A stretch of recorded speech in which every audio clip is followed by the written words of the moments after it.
Yes, so you will have me basically until the afternoon. We have 3.5 hours now of Git. I will show you many, many things.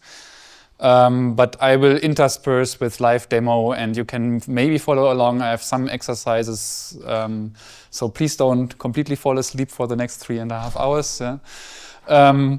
What I showed you before, the animation, is basically a visualization of a big software project. It's called GURS, the software. And it takes the data we store in our version control system, for example, Git, and it visualizes all of the changes that people have made over time to the software project. And this was one of our big analysis software projects from CTAO. And you can see all the different people touching different files at different points in time. And this is the kind of thing that is nice to have if you use a version control system, and we will talk about the real essentials that are given to you by the version control systems now, aside from getting pretty videos about your software development workflow. So our topic today is, I have a short introduction about me, but then we will go into the basics of version control software independent of Git, and that's maybe the first 5 minutes. And then by far the largest part will be in this section on Git, where I teach you how to use the Git command line tool to actually do version control with Git. This will be, I think, the full morning session and maybe even the first third of the afternoon session. And then we are getting into Git hosting providers, so GitHub, GitLab, servers. Yesterday we heard about the term software forges, so this is GitHub and GitLab and other things, services like this, we often call software forges because they have the ability to host Git repositories together with issue trackers or CI systems, and this makes it a software forge. Basically a web service that gives you all you need to develop software in a modern context, share it with others, and collaborate on the software. And then we go back to some more advanced topics of Git that are also very helpful for debugging your software and understanding a bit more what is going on. Okay, so I'm Max Linhoff. I work for the Cherenkov Telescope Array Observatory as a software developer. By education, I'm a particle physicist, astroparticle physics. I did my PhD in Dortmund in Germany, working on the analysis of Cherenkov Telescope data, so the precursor experiments to CTAO, FACT and MAGIC, and CTA itself.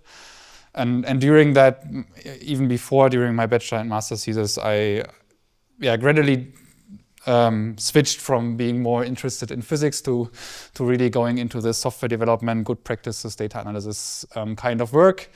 Most of it I do in Python on Linux. I do some C++, and use the container orchestration technologies now, and I'm a big fan of these open source software projects and open science and best practices, and that's why I'm here. Okay, and we had a forum to get you to know a bit before, but that's a bit hard to tell from like a number from 1 to 10 how your level really is and how much advanced you are. So what I want to do now is you can either stand up or raise your arm. Maybe raise your arm is easier in the morning, yes. So please all raise your arms, or one arm. And I have a couple of yes or no questions. And if you answer no to the question, you drop your arm.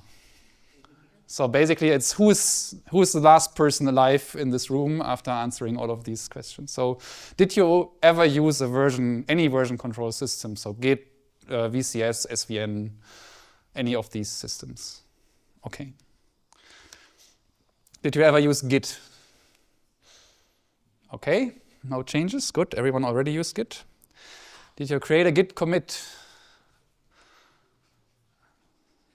So somebody who just cloned a foreign repository should now drop their hands, but okay, everyone still, you worked already with Git before.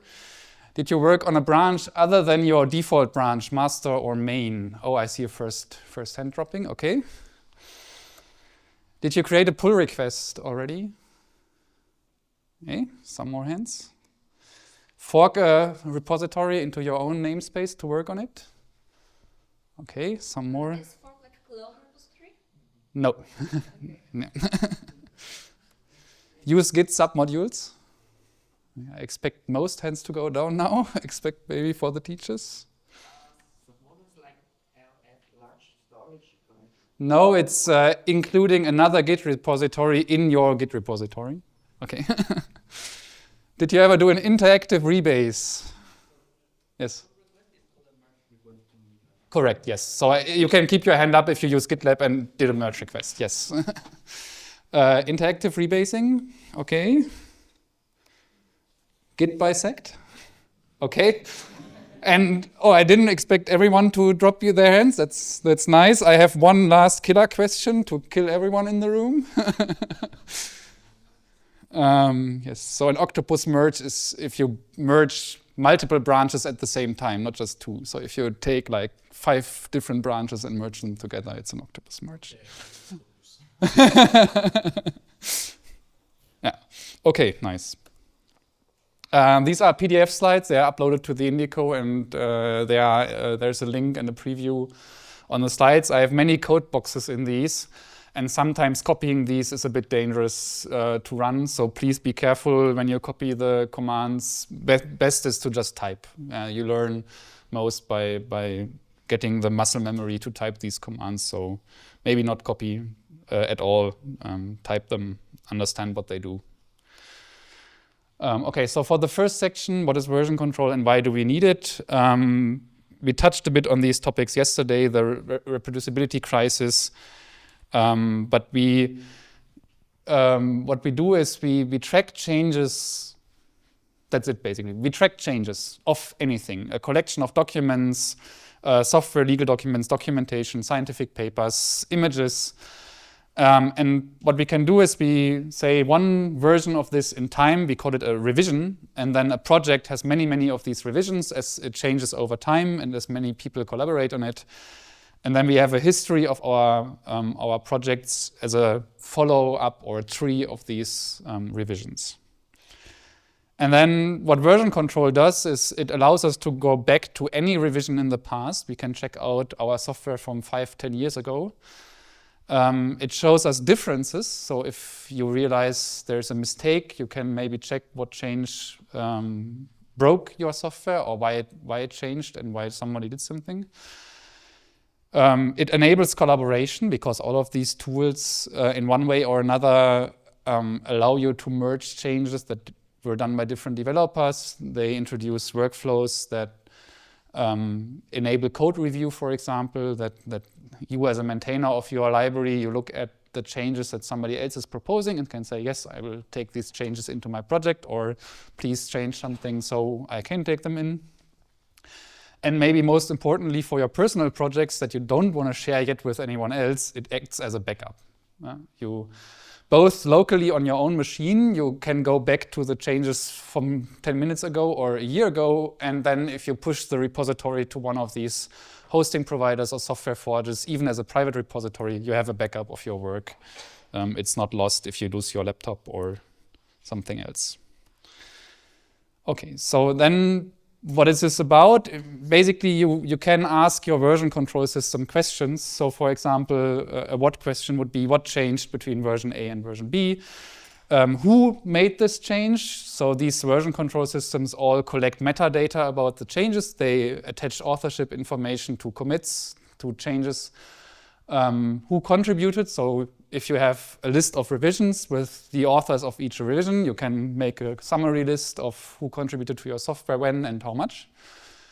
Why? So I think all of these version control softwares, they heavily encourage you to make comments about why this change is necessary and what is changed in this history. And of course, when the date of a change is also added into the metadata of these changes, so you can check in time what was the version when this bug was introduced, for example. Is my paper safe, right? Did I publish it before this bug was introduced to the software or after it was fixed, or is it affected by the bug? Yeah. And I think answering all these questions is a prerequisite for doing reproducible and open science, right? You need to be able, if a reviewer asks you these questions, to tell these these are the answers, and the version control system, at least for software, is where you get these answers. And there are multiple implementations of version control, but by now we almost live in a monopoly of Git. So it won against most of the older softwares, SVN and CVS, for example. And there are some parallel approaches or newer approaches, but these haven't taken off yet. And most projects really use Git in some form or another. This was created by Linus Torvalds in 2005 to manage the source code of the Linux kernel. And basically because all of the existing solution didn't scale anymore to the massive scale of a large project like the Linux kernel. So collaboration became basically impossible using these older tools. So he designed a new system designed from scratch to enable collaborative work on a giant software project like the Linux kernel. And how large this is, we can see by going to GitHub and looking at the Linux kernel project here, and you can see that by now in the main branch, it has 1.4 million commits, 915 released versions. I think some time ago, GitHub just gave up on counting the number of contributors. Yes, it just says more than 5,000. Yeah, so it doesn't give you an exact number. And if you look at this, I mean, this is a bit preview to discussing what commits are and what are good commit messages. But if you look here into a random commit, you will always see that the message explaining why the change is necessary is sometimes much longer than the change itself. So it's a very important project with crucial impact to many, many, many people. So explaining why you do something is really important. And in general, you have big explanations, small change. Yeah.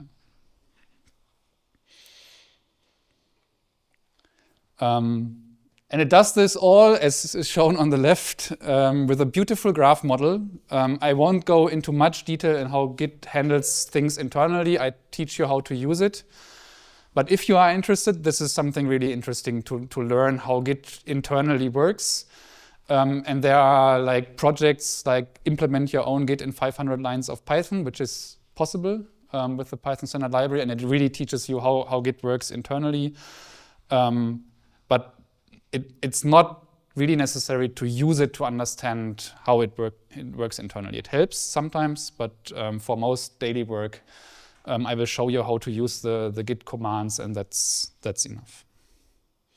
And basically, this whole 3.5-hour lecture is so that you don't end up in this left side situation where you throw everything away and just do a fresh copy because you don't understand what happened. Yeah? So my mission today is that you will never end up in this situation. Again, maybe. Okay, so let's talk a bit about how Git stores the data and how Git works on the basic level. So we have one project in one Git repository.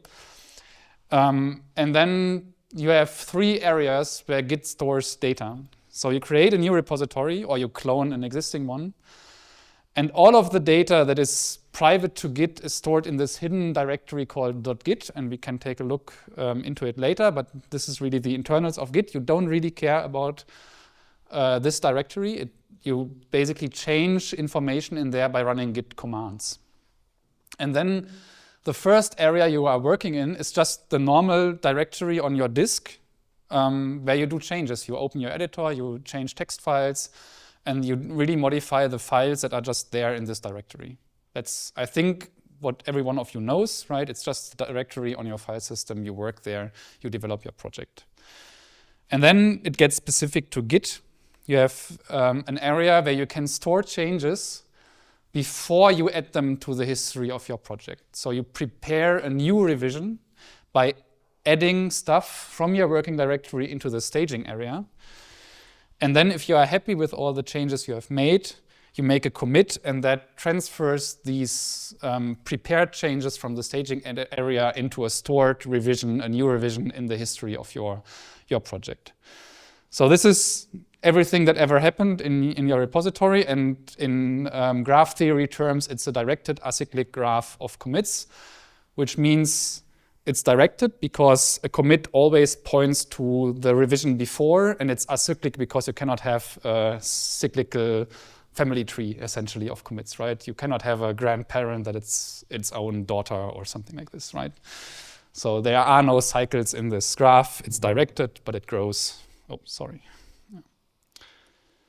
Okay, so then the question is, how do we work with this? We need commands, right? So the first thing is you use git add to move something from the working directory to the staging area. And you use git commit to move it from the staging area to the history. And we will go into demo time in 5 minutes. So for now, keep in mind, there are states, and you do these changes with git commands. And now we talk a bit about some terminology. So we have this commit graph, and a commit is just the state of the repository at a given time. And Git, opposed to what you might think about it, really stores a snapshot of everything at this time. It doesn't store differences between revisions. It really stores, this is how the full project looked like at this time. Then there is some magic happening to compress the file sizes in the history, but conceptually it really stores a full snapshot of your repository at this one time. And you have some metadata attached to these commits, which is the actual content of the repository. You can provide a message for the change to the previous revision. You have the author information included. You have the parents of the commit, the time, and then, yeah, that's basically it. And then you grow your history by making one commit after another, changing the revisions. And you do this by working on a branch. So a branch is a named pointer to a commit. And if you create a new repository, you have only one branch, which is by convention nowadays most often called main. And in older projects, it's often called master. Some other projects choose develop or default or whatever, but you have the one branch that is the main version of your software.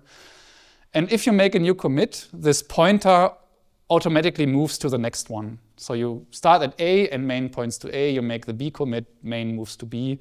This moves along with your history. And you can branch off. So you can create a new branch foo that starts at C, and then you make a change. And you create a new commit, and then you have created multiple branches in this graph model.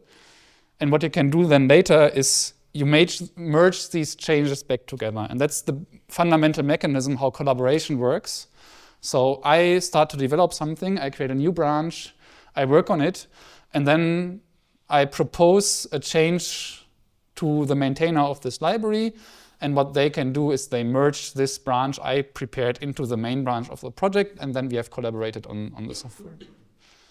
So there's then, if this merge happens, so imagine the work on the main branch on the project continued for some time, so there's also commits D and F, and I made commit E, and then there is a merged commit that combines the two histories together, where you maybe need to resolve conflicts between the changes, and that creates then this revision G, from which the development can continue. And then the last thing you need to know is tags, and these are very similar to branches, just that they never move.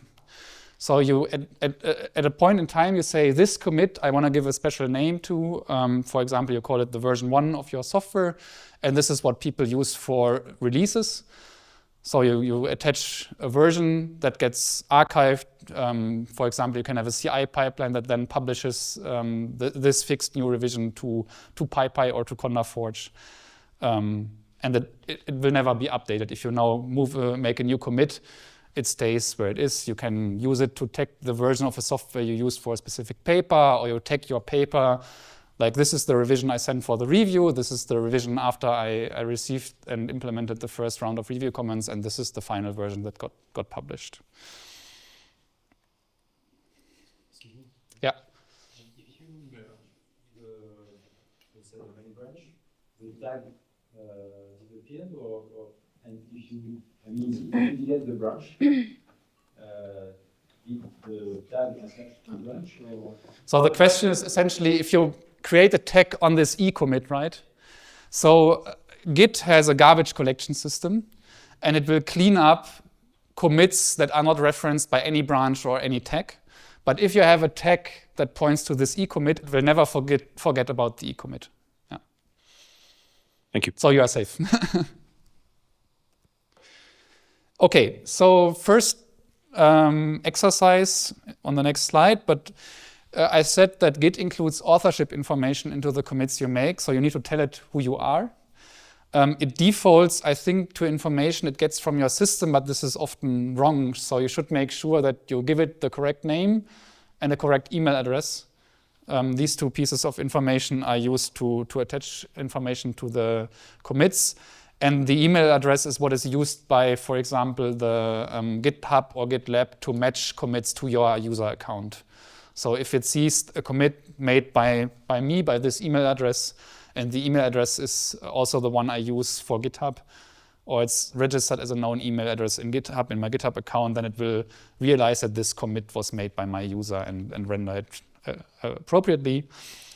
And if you run these git config -- global commands, what they do under the hood is they modify a text file in your home directory .gitconfig, which you can also edit with your text editor, but usually I use the command line tools to modify this kind of information. Yeah, so this is the first exercise. Please configure your name and email address correctly for Git, and you can check by calling these two commands without an argument, and then it should print the current configuration value you have, and it should be your name and your email address.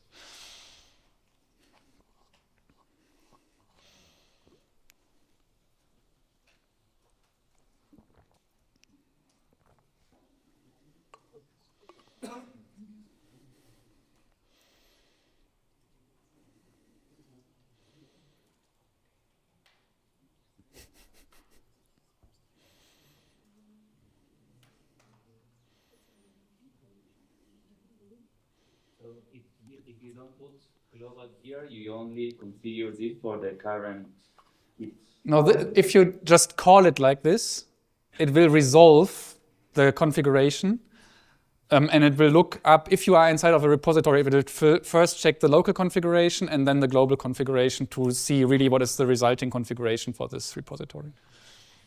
Yeah. Is it possible to have a different user email? And Yes. To You can configure this per project. If you do inside of a repository, you do git config -- local, it will set it for this repository. I can show this maybe in the advanced stuff, but I have, for example, also in my git config, I have rules. Depending on which directory I am on my system, it uses different email addresses. So I have a folder with my personal projects where it uses my personal email, and I have a folder for my work projects where it's using my work email.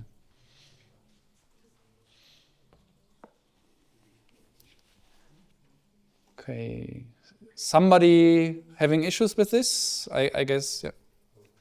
Make a directory, a Git directory. I get the message, not a Git directory. This should work also outside of a Git directory. And what should I put on username? My username and send a string, or what do I put? So if you just want to check, so I'm currently not inside a Git directory, and if I do git config user.name, it prints my name. If I want to configure it, you can also do it for the global configuration outside of Git repository. I do.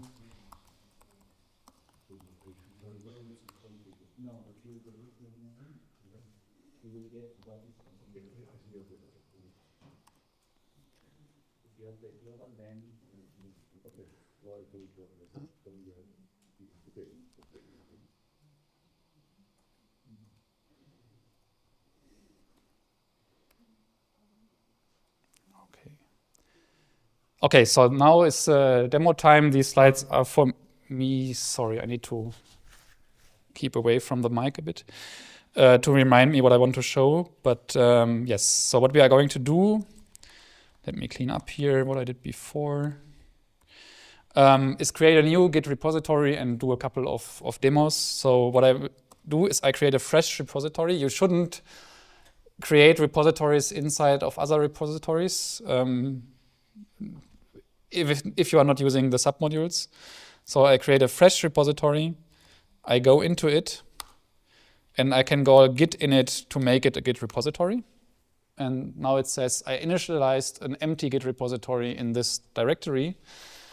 And you can look into it, but as I said, you don't really care about what is in there, but you can, for example, see there's a directory with branch information, objects, a configuration, a description, and some other things. But again, this area is private to Git. Most of the time, you just ignore it. You use the Git command line tools to interact with it. And now I have prepared a little split screen setup here.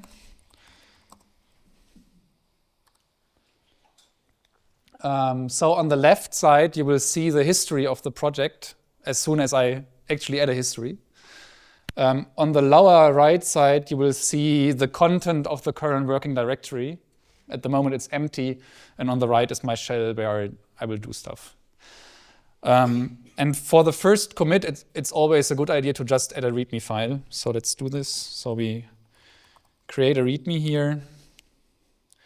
Convention is for most of these software forges to use Markdown.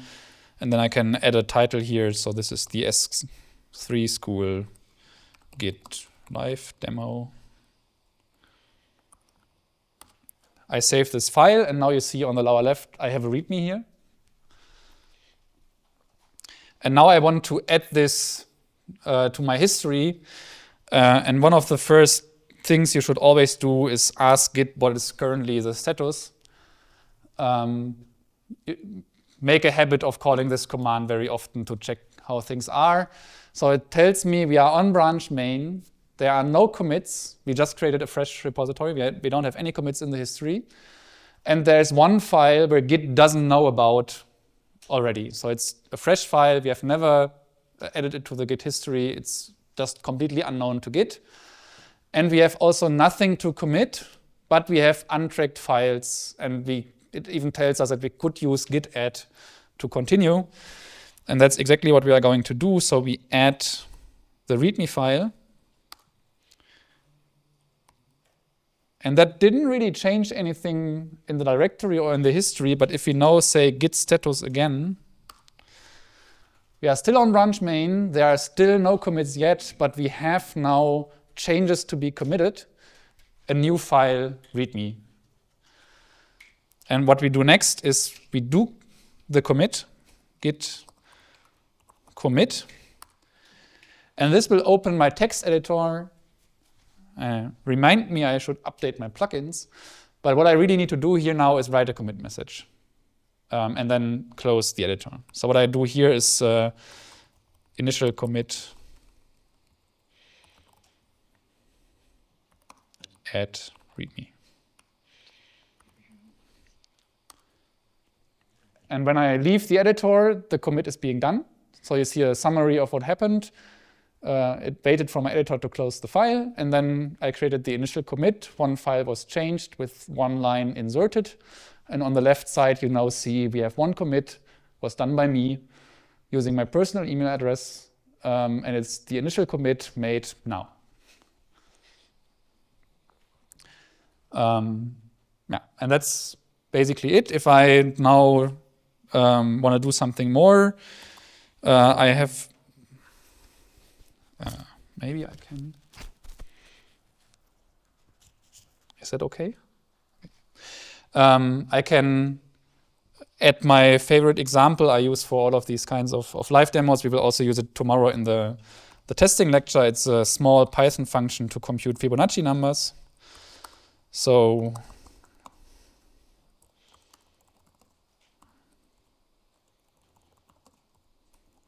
the worst implementation you can do.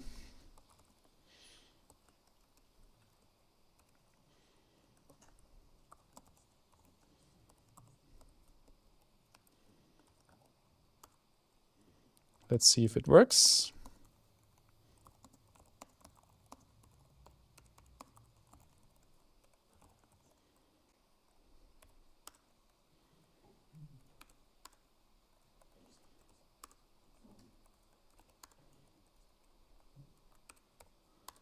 Yeah, looks correct, right? Yeah. How do you display the ramp up? We will come to this. Yeah. Okay, so yeah, seems to work nicely, right? Maybe we already noticed that this is a bit slow. If we go to higher numbers.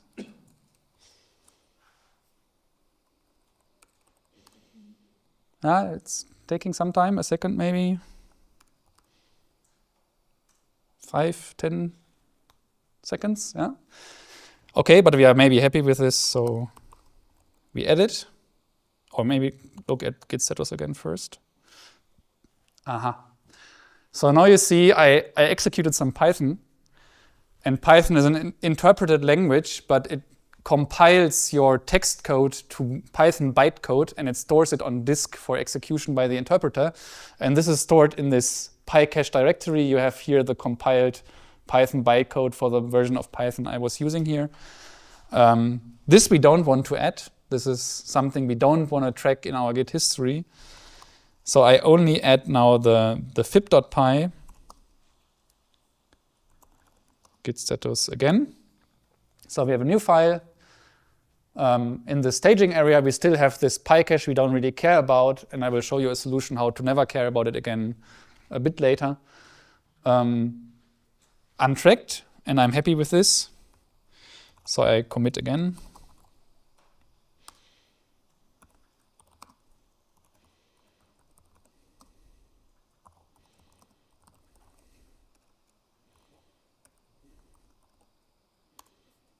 And there's the second commit. I added this new function. I can look into this commit, for example, the last commit, by calling git show. And it will tell me first the metadata of the commit, so add Fibonacci number function, and the authorship information and the date information, and the identifier of this commit, which is a large, long hash value at the top, which should be globally unique, at least in your project, but likely also really globally unique. And then if you scroll down, we can see the difference. So here, in this case, I just added a bunch of lines in this Fibonacci.py. And then we already realized this is a very bad implementation. It's very slow, but there's a one-line change we can do to make it very fast.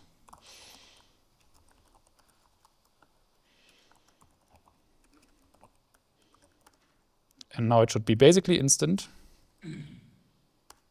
So this took like 10 seconds before, and now it's basically instant. Yeah, so what this does is this cache decorator remembers the arguments you called this function for and remembers the result. And this is a double recursive function, so it really spans a large tree, but by remembering which of the results you already computed, you basically cut down on the recursion. You are very fast now. That's a nice optimization to do. So let's commit it.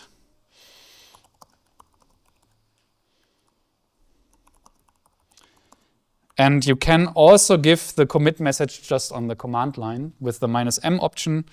So use memoization to speed up fib. And then I have the next one. And I can again show the last commit here, and it will tell me I just imported this cache decorator and added it to the function, and now it's fast.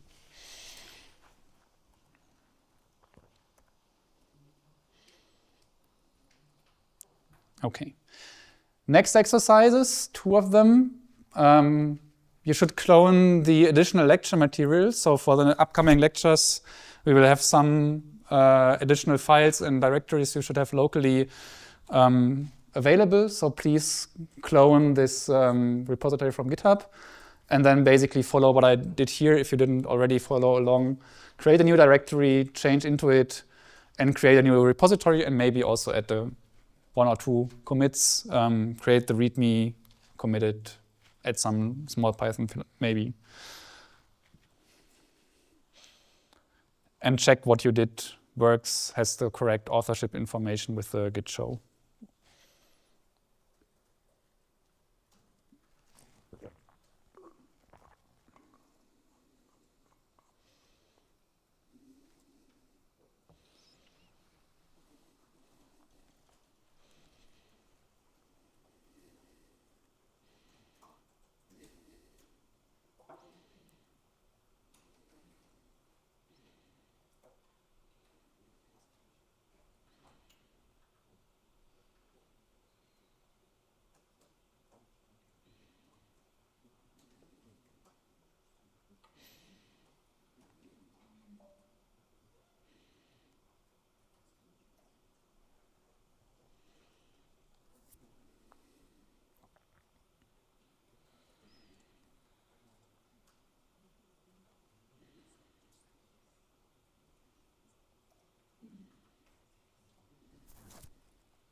So this new directory is outside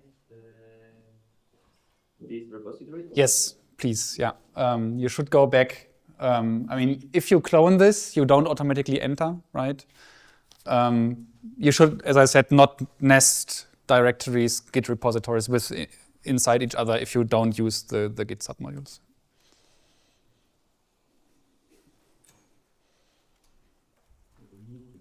What's this zip file or how to clone? Yeah, so let's go back here. So you just do git clone and then the URL.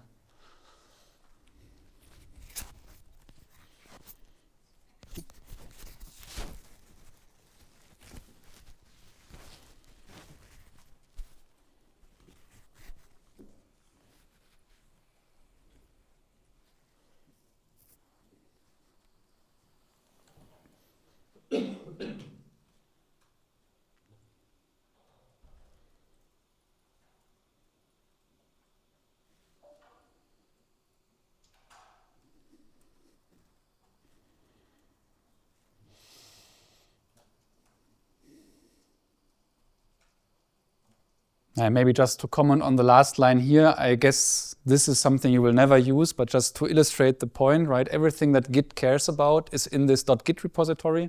If you delete it, you lose the history of the project. It's, again, just a normal directory on your system and not a Git repository anymore.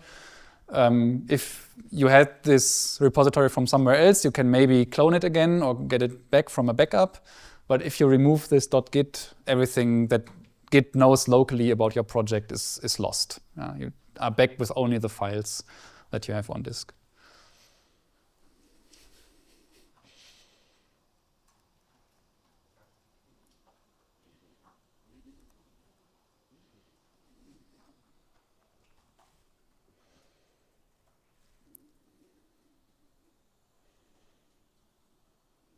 Okay. Yeah, so show you the solution. So as I demoed before, you have git clone and then the URL of the repository. You create the new directory using make dir. You go into it and then you just call git init to make it a Git repository. In general, it will be relatively rare that you create a new Git repository with git init. We will discuss later about GitHub and GitLab. Most of the time, when I wanted to create a new repository, I create it on GitHub, say new repository. Then GitHub creates the first initial commit with the README for me, and I clone it. So most of the time, we don't create new repositories locally. Most of the time, you know already that you want to push it to GitLab or GitHub. So you reserve the project on GitHub, you create the repository there, and then you clone it. Okay. Yes. Git status I showed to you. You should use it often. What I didn't show yet is that there's also a more concise version of it. So if you, for example, now do git status -s, it just lists the files with a little identifier, a little icon. So the 2 question marks mean it doesn't know about this PyCache. If I now change something in README,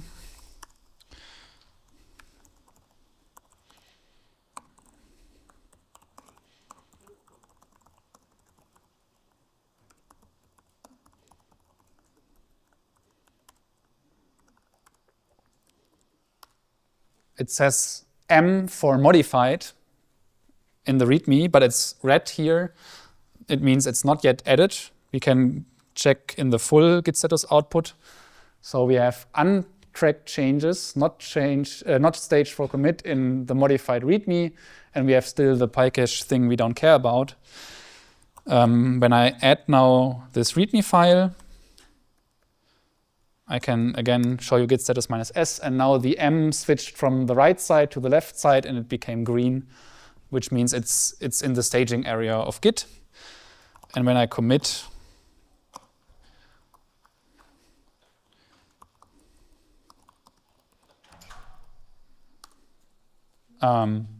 again we get a new commit, and git status is back to just showing the PyCache directory.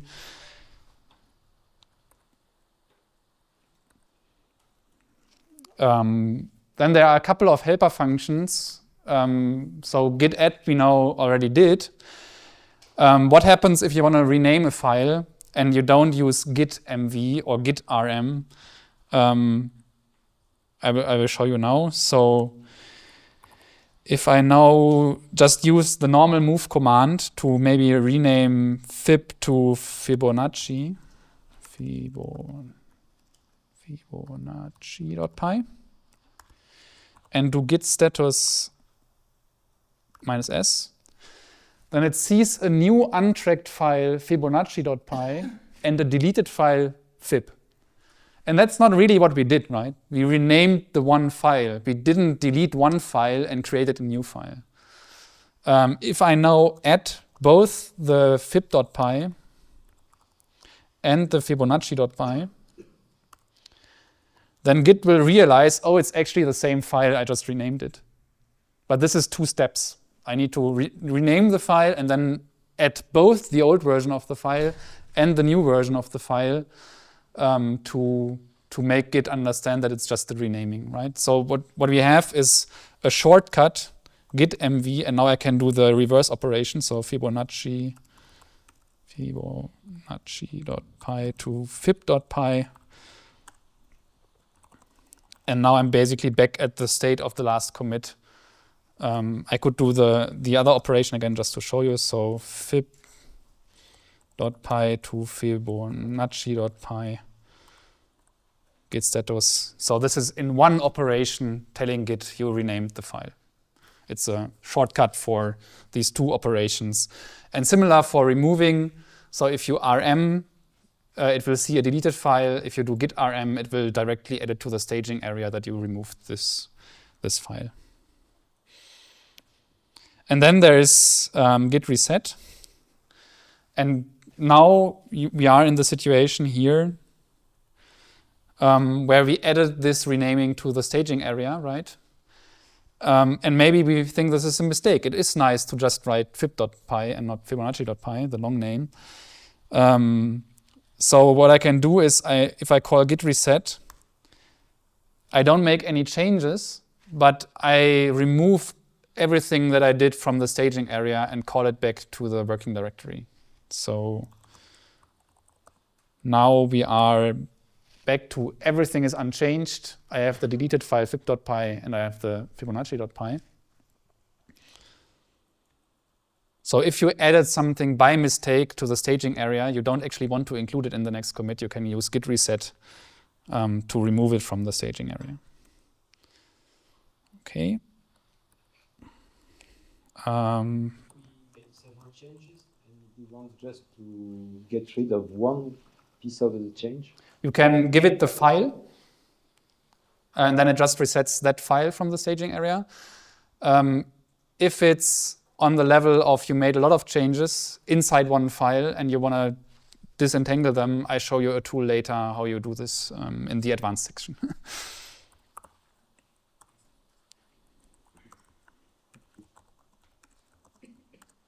Okay, back to the original state. Okay, so reminder here, git commit, it will open your editor. And by default, it will open Vim, I think, on most systems, or Nano, which are text editors that directly open in your terminal. You might want to configure Git to actually use your preferred development environment, your editor, which could, for example, be Nano on a remote system where you don't have a display, or it could be your Visual Studio Code or whatever editor you are using. And there is this configuration option, git config core.editor, where you can give a command which depends on the exact editor you want to use. But if you do this, then it will open, on git commit, it will open, for example, Visual Studio Code or the editor you configure. With the stand dash wait for code? So by default, if you call code, it will open code and immediately return to the shell. And code --wait will act like Vim in my example. So it waits until you store and close the file and then tell Git what you changed. So it's needed to make this commit message working. Yeah. And then we can talk a bit about what should a commit look like and how you should write commit messages. So the idea is that you make logically contained small units of change in one commit. Don't mix multiple things, because the idea is also later, if you are in a big software project, if you realize this was a mistake, you want to revert this single change maybe, or you want to identify what change caused the software to break. So this is much easier if the commits really do one thing. And one thing doesn't mean you touch only one file. If you have, for example, a change in a function that is used in multiple places, you change the function definition and you have to change all of the places where this function is used. But this is one logical change, right? You changed this function and how it is used. Yeah, but a good rule of thumb is if you write a commit message and you realize you need an and in the commit message, it maybe should be 2 commits. Yeah? And then you can follow these style guides for commit messages. So the first line should be a short description, and it's a common convention to use imperative language. So you don't say, I added this file, but you say, add this file or change this thing or fix this bug. And then you leave one line of empty space. And after this one line of empty space, you can add a full text of description about why this change was necessary, give some more details about why this was necessary. And then there's again an empty line, and then follows what we call the git footer. And there you can do things like, if you sat in front of your PC, but you actually were coding together with someone else, you can say, okay, I sat there with Thomas on my laptop, and he also has authorship on this commit. You can include this little magic co-authored by, and then give the name and email of your co-authors if you do pair programming, or you had somebody on the phone helping you with the software development, you can attribute this as well. And I have an example here, a very extreme example. You only can do these long messages when you put git commit, not git commit minus m. Actually, you can. Also with the git commit minus m. What you can do is you do git commit. I need to make a change actually.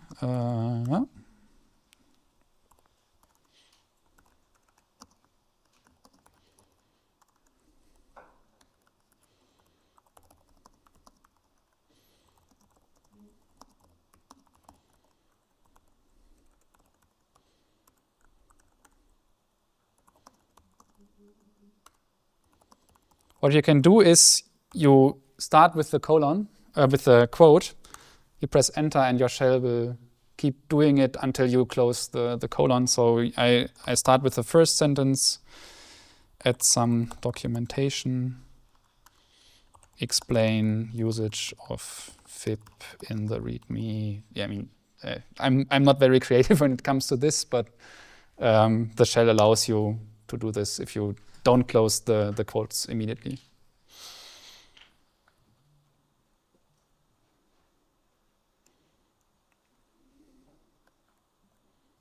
Okay. So this is a commit here about a hard to track down issue why building some software failed. And you have the first headline here, which is just convert template to US ASCII to fix error. Then you have a very long explanation why this was necessary and what this fixes, and the change is 1 character. Right? This was a Unicode space, and now it's an ASCII space. Yeah.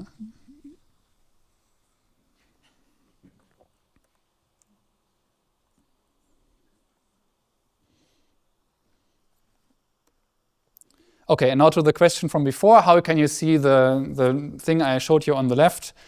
The log. So this here on the left is the git log.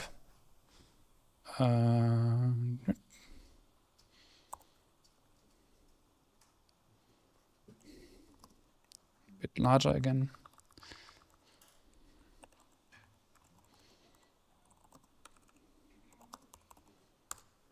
Yeah, so with git log, you get into this view here. You see the history of your project. You can, if it doesn't fit on one page in your terminal, you are entered into what is called a pager.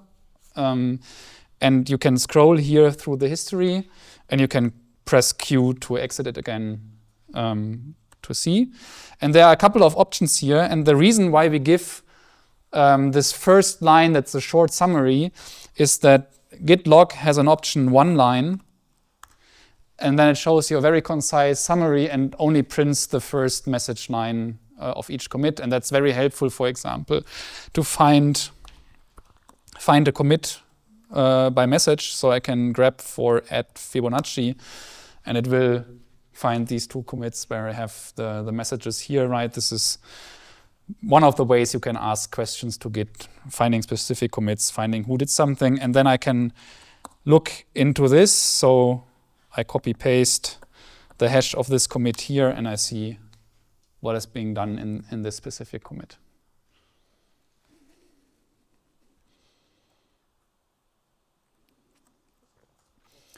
Yeah, maybe we will go back to this a bit later when we talk about having multiple branches, because when it's getting interesting here, you can also show the git log for all branches you have in your project. You can show them as a graph to really understand how these branches look like. I will show this soon.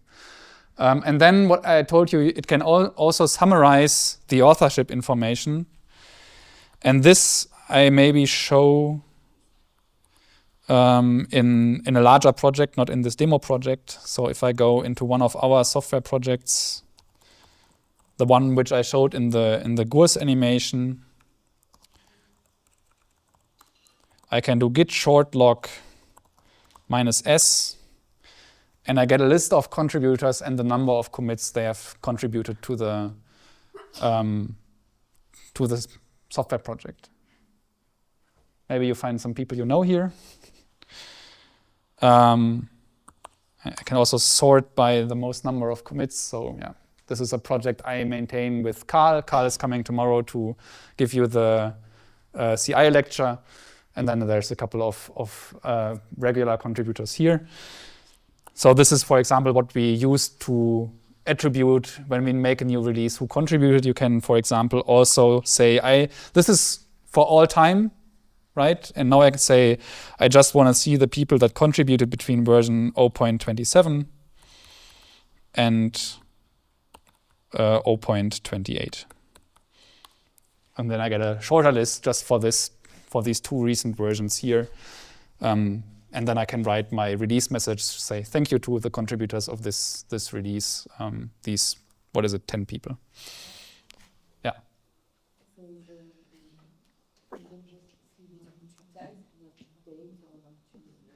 You can also give it date ranges, but this specific syntax is for anything that identifies a commit. So you can give a hash or a branch name or a tag name. I think there is, if you look into the man, there is a date range or between. Yeah, there's before and until here, right? You can give dates before and until.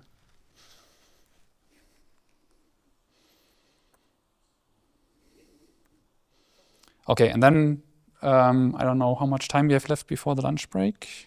25 minutes, okay. Yes, I told you can also look or ask Git what are the differences between 2 commits, and let's look a bit into this. So let's go back to our example setup here.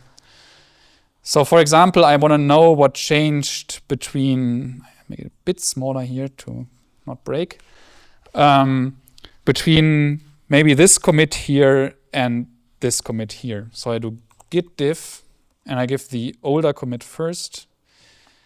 And as long as it's unique, you can abbreviate these commit hashes. So maybe B4EC to the 316A. And then it shows you what exactly changed between these versions. It includes all of the commits between these 2 revisions. And you see that we changed the fib.py in one of them and the readme in another one, probably.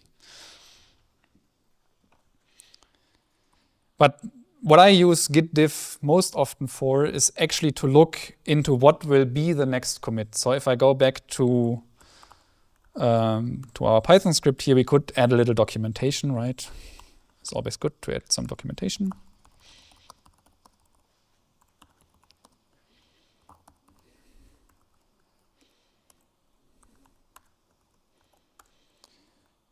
And then git diff now tells me what changed in my working directory with respect to the last commit.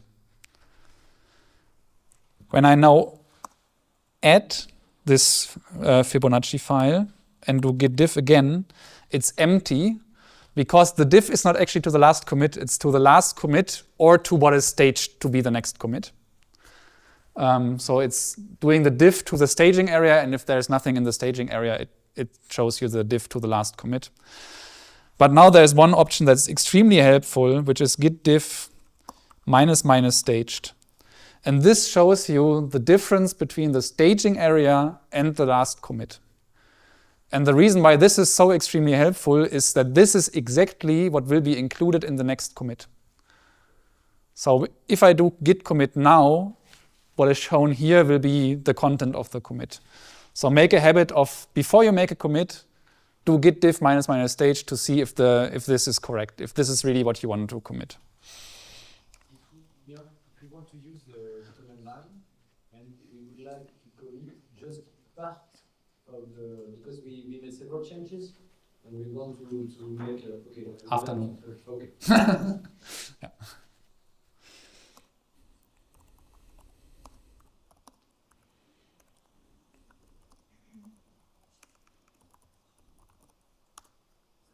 Okay, and after this, git diff stage is empty because we made the new commit, nothing is done yet, and also git diff is empty because the working directory is identical to the last commit.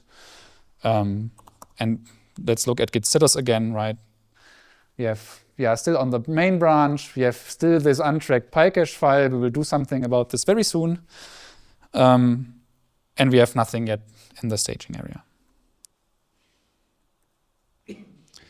I don't know if any people here have a color vision deficiency. This affects around 8% of the male population because it's inherited recessively on the X chromosome. It affects females by the probability squared. So it's 8% for males and 0.65% for females. But the most common form of color vision deficiency is the red-green blindness or weakness. And by default, Git shows you all of these red-green differences, right? The staging area versus the current working directory is red and green. The differences are added is green, removed is red. So you might want to change these colors to something you can distinguish. And most commonly, this is blue. So you change what is green to what is blue. Sorry? The color here is a teal, so it's between blue and green. But I can show you the effect, right? So right now you can see here, right? This is red and the above is green. Yeah? Okay. And if I copy these two commands here, I think I have them commented out in my config to show them. Yes. Whoa.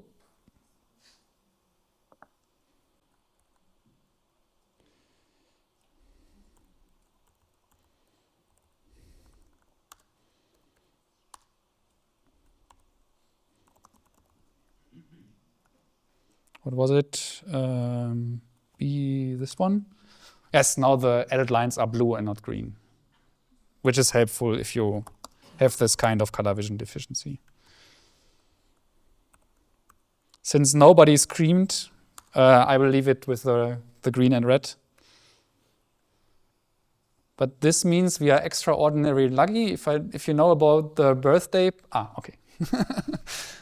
If you know about the birthday paradox, so the probability, if you have more than 10 male people in the room, the probability is larger than 50% that at least one person has a color vision deficiency. Okay. Then I told you, with Git, you can also go back in time. You can do a time travel exercise. You go back to a previous version of your software, or you just get back one file at a specific version of the software. And with git checkout, you can check out a particular revision in history, which means Git will be copying that version of your code from the .git to your local working directory. And with git restore, you can change only for a single file the version you have in your local history, in your local working directory, sorry. So if you now pay attention to this lower right and and the left side, if I do git checkout, and now I go back to a very early commit here, maybe the first one, is it 272D? Then the Fibonacci number thing is gone, right? Because it wasn't known to Git yet. And you see here, git log still shows me the full history, but the head, the current checked out commit is called head, jumped from the main branch, and we are now in our working directory with our head, our brain. We are at this point in time. And we can go back. So if we want to go back to the main branch, we can also do git checkout main. And then the Fibonacci.py comes back, and the head jumped back 2 point to the main branch. Or if we want to check out the version of Fibonacci where we didn't yet speed it up, so this B54E. So the fib is still there, but if we actually look at it, it doesn't have the optimization code we added later, right? So git checkout main will bring us back to the main, and now we have the optimization code and the documentation. What would be the usefulness of this kind of version? Would it be for just consulting a file, or? Reproduce your paper from 3 years ago, where you used the paper, the software version from 3 years, or check out a particular version where a bug was introduced to debug or understand how this changed. But yes, relatively often you go on a particular version, a release version of the code, for example. Yes, also, yeah. Many more complex software projects, they don't just maintain the latest version, they also have releases they maintain for a longer time. And if you make a patch to version 1.0, you create 1.0.1, you need to not branch from your current main, you need to branch from the release 1.0, right? Yeah.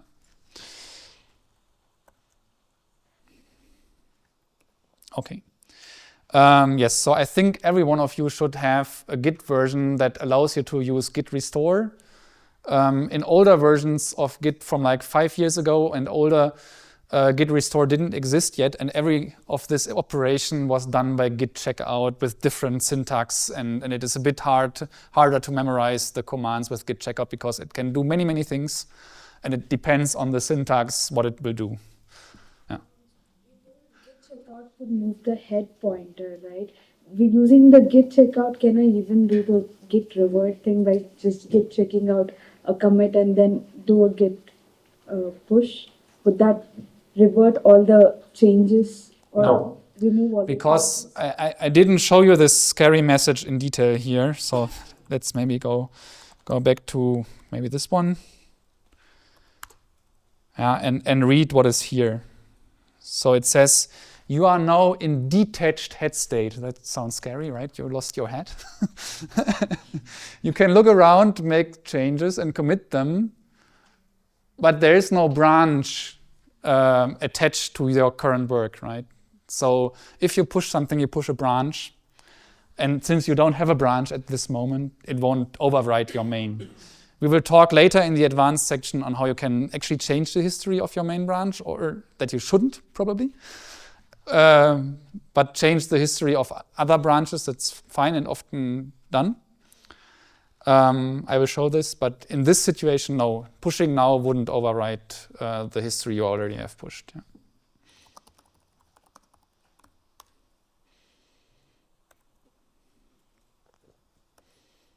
Okay, and now we can talk a bit about the remote servers. Everything we did until now happened only on our machine. And that's a big difference to the older softwares like SVN, for example. In SVN, immediately when you do commit or checkout or something, it always talks to a server and gets you the files and changes. But Git has this explicit synchronization where you have the server, you download or upload changes, but in between you work completely locally on your machine. You can work offline. You have the whole history of the projects locally on your machine. You can enter a plane without Wi-Fi and work on it and change branches and so on, which wasn't possible before, which is one of the main advantages of Git, this ability to work offline. But at some point you want to collaborate, you want to push your changes, you want to have the backup. So you have this additional step where you can exchange your history with what Git calls a remote, a server, where also your Git repository is stored. And you do this by pushing your history to the remote or fetching it from the remote to your local machine. And we will discuss differences between the different hosting providers a bit later and how you actually connect to these. Yeah. What is the difference between fetch and pull? Yes, we will talk about this later, but in short, fetch downloads the data but doesn't do anything with it. And pull is a combination of fetch and merging the fetch changes into your local repository. Okay. So the simple clone we had before, if you have already a repository locally, you can add a remote with this command git remote add. You give it a name and a URL. If you only plan to work with one of these servers, there's the conventional name origin for this one single remote you are using. And if you clone a repository using Git, this will be already set up. So if you look into the school repository now, that we just cloned in the other exercise. So here's the S3 school lectures. I can do git remote -v, and it should show you that you have this remote called origin, and it points to this Git repository on GitHub. And for you, it should probably show the HTTPS version of the link. For me, it shows a slightly different version of the link that I will explain later. And if there are updates on the server, you can do git fetch. And then there is what we just discussed, git pull. I didn't realize it came up exactly now. So if you do git pull on a branch, it fetches from the default remote for this branch, and it merges the remote branch with your local version to update your local work. It depends on the branch you are. Yes. So if you want to fetch a specific branch, you specify the branch. Yes. And then you can do the opposite operation, git push. So you, by default nowadays, if you do git push, Git will only push the local branch you are on at the moment. This was different previously, but since 10, 15 years, the default now is only the local branch. So I hope everyone has this default. If you create a new branch, and we will talk about this, and push it for the first time, then you need to tell Git where to push it. So you say git push -u origin to tell Git, I have this remote origin, and this branch should always be pushed to this remote origin. And you have, in modern versions of Git, you have a configuration option you can set, and I always have this activated, which makes this step unnecessary. If you create a new branch and you have the origin remote, you can just call git push and it will set up the origin remote for the new branch. This is very, very handy. You don't need to remember this special command. You can always just git push. And now we have basically all tools for simple operations on Git repositories. So we have this flow diagram, the state machine of working in a Git repository. So step 0 is you need to have a repository. Either you clone it if you never had it before, or you git pull to get the latest changes, and then you can start editing files. You can add changes to prepare commits. You commit, you do some more commits, and then you realize you want to push. You can only push if you are up to date with the server. So if somebody else did something in the meantime, you need to first pull their changes, integrate them with yours, and then you can git push. And then you go back to 1 and continue working. And then it gets a bit more complicated when you want to work with many people together. It's a good idea that nobody pushes to the default branch, right? You don't just push to this default branch, you open a separate branch, you work on your stuff, and if you think it's ready, you either merge into the main or you even make a merge request where you can discuss the changes, you look at the code, you review the code, and when you agree that this is a good idea, then you merge it into the main branch. And there are a couple of ways how to organize this, and the simplest one, and the one that I would recommend to you to follow if you don't, do this, and if you notice this doesn't cut it for your complexity of software project, you can research some of the other ways that are a bit more complex, but for now you should really start with this. And the idea is, as I said again, nobody directly commits to the main branch, never. The only way how new changes are made on the main branch are by integrating another branch into the main branch. And you, for every new feature you want to work on, for every change, every bug fix, any little feature, any little self-contained change, you create a new branch, you work there, and when it's ready, you propose that this branch is being merged into the main branch. And after this, you delete your branch because it's done, it's in the main branch. And the convention is also, if you do some experimental changes that might break the software, you should only merge it with the main branch once it's working. So the main branch, people coming to your project, maybe the A in FAIR, right? Accessibility, the main branch should always contain a working version of your software that's somewhat tested, somewhat reliable, it compiles, it works for the people. And you can do anything you want on the feature branches. The main branch should be in a working condition. And this is called the GitHub workflow only because GitHub popularized it. You can do this on any of the Git providers. We will be discussing it's a workflow. It has nothing to do with GitHub itself. They popularized it. It's named after them, but you can do it even on your own machine or with other Git hosting providers like GitLab. So how do we actually do this? Creating branches and working on them. I think that's the last thing I will do before the lunch break. So you can create a new branch using git branch and you give it a name. And then you can switch to it with git switch. And then there's a shortcut. So if you want to work on a new feature, on a new branch, you can create it and switch to it at the same time if you use git switch -c and the branch name. And if you are done in the end, you want to merge the changes of the new branch into the main branch with git merge. Let's do this. Okay, so we are on the main branch, and I now start using this GitHub workflow. I want to change something, but I'm not going to do it on the main branch. I will do it on a new branch.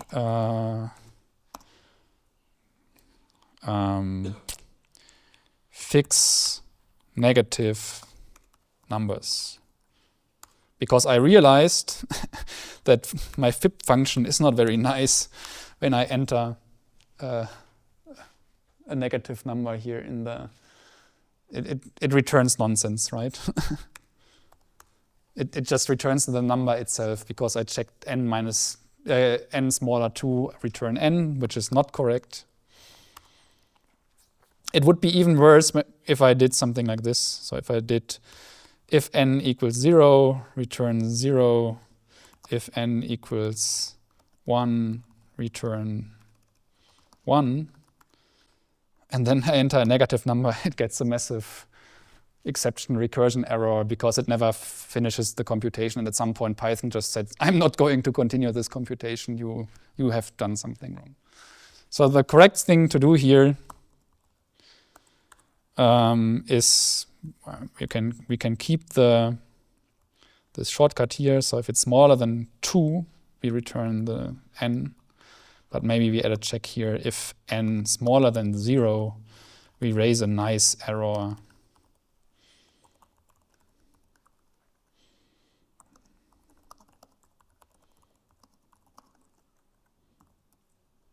Yeah. N must be positive, or more correctly, must be larger or equal than 0.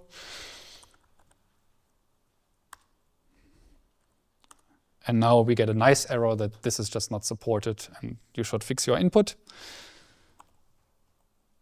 And you can see on the left now, by the way, I created the new branch, right? Head now point to fixed negative numbers. And this is currently equal to main. We are on the same commit. Commit. I didn't add anything. Git add fib.py. Git. Let's look at git diff -- staged. Yes, so it adds this user-friendly error message if we provide invalid input. Now we can do git commit. Say check for negative numbers, provide nice error. And now you see our main branch and the negative numbers branch, this fixed negative numbers, have diverged, right? So the main stuck on this last commit at docstring from which we started. And then we have the check for negative numbers, provide nice error commit on this new branch. And just to illustrate the point, I will now go back to the main branch and also add a new commit to the main branch. So let's, for example, go to the README and add something in the README.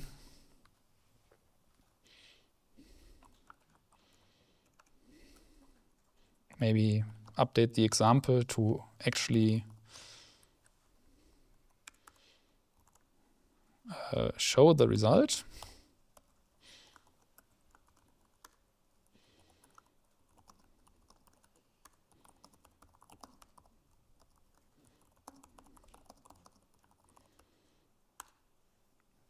And now you see that the git log here on the left side, it's exactly what I said before. It's this git log -- graph - all - decorate.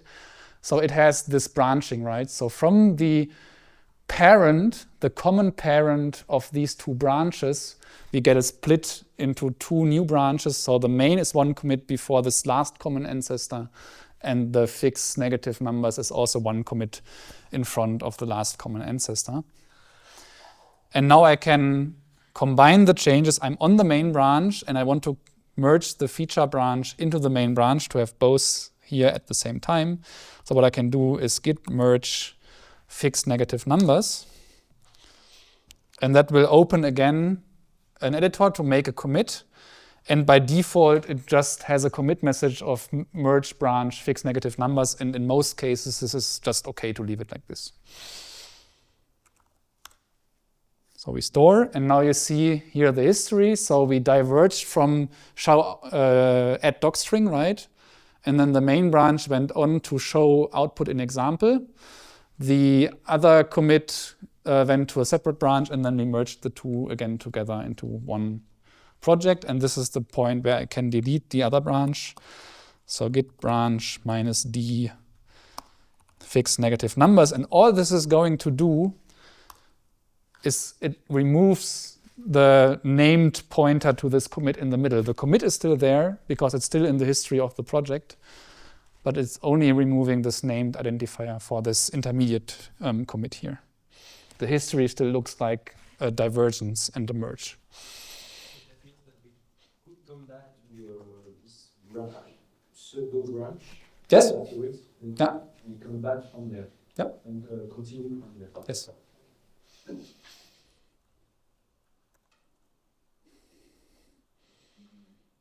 And again, git switch is relatively new, 5 years maybe. Before this was also done with git checkout.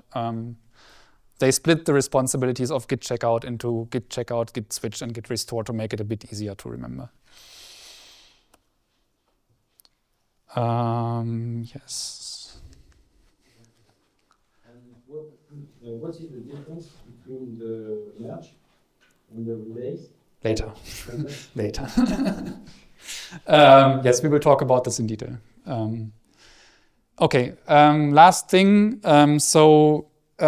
Some time ago, 10 years maybe, a discussion started that it's not okay in software to use terminology like master and slave because of the bad history attached to this and the discrimination.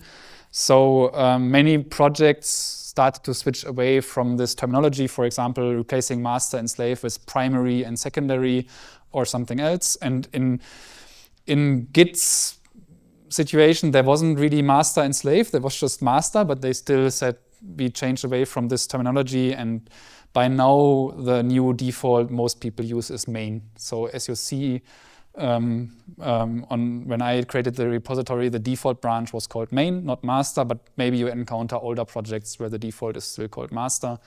And you can make this local configuration option here for new repositories you create locally. If you create them on GitHub or GitLab, which is the most common case, they will be called main. And I think that's a good thing. There's no reason really here to do something else. And I think I will leave the merge conflicts for after lunch.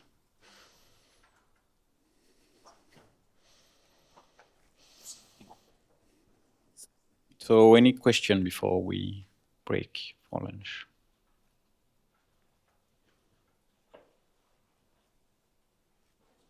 Seems all clear. Thank you, Max. I have the same question than the last session. What are the 2, 3, 4 main points that you would like to underline on the sustainability of versioning of instance? You can change after if you want. Oh, I should. Okay. Yes. Yeah, just propose something. Okay. Yeah. No. And the main thing is do it. Yes. The process is the crucial thing, right? Have your projects be version controlled, even if you are the only person working on it. It's a backup. It saves you so many times. I mean, if you ever seen a Facebook post like, please find my laptop, it was stolen with my PhD thesis on it and I don't have a backup.